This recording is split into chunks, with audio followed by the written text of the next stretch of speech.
বরের সাথে ঝগড়া করে এলে আমাদের মা যা করে। মা, হ্যাঁ এ কি রে, তুই হঠাৎ কোনো কিছু না জানিয়ে চলে এলি যে? জামাই বাবা জীবন কোথায়? আমি আর ওই বাড়িতে ফেরত যাব না। তোমার জামাই আমার সঙ্গে সবসময় অশান্তি করে, সবসময় ঝগড়া করে আমার সঙ্গে। আমি আর ওই বাড়িতে যাব না। আমার আর এইসব অশান্তি আর ভালো লাগছে না। আমার ভোলা ভালা জামাইটার উপরে দোষ দেওয়া আমি খুব ভালো করে জানি। আমার জামাই তোর উপরে কোনোদিনও চিৎকার করতে পারে না, উল্টে তুই ওর উপরে চিৎকার করিস। হ্যাঁ হ্যাঁ মা, তুমি আমাকে এইসব কথা বলছো? আমি তোমার মেয়ে মা।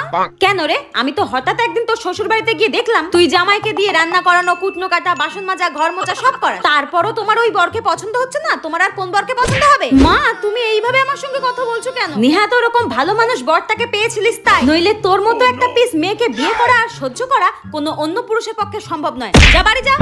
যাচ্ছি তো, তাড়াতাড়ি। আর কোনোদিনও আসবো না আমি তোমার বাড়িতে। তুমি আমাকে এইভাবে তাড়িয়ে দিলে তো। শোন, আমি কিন্তু খুব ভালো করে আমার জামাইকে চিনি। আমার জামাই হচ্ছে লাখে একটা, উল্টে তুই বদমাস, তুই ওর উপরে চিৎকার চেঁচামেচি করিস।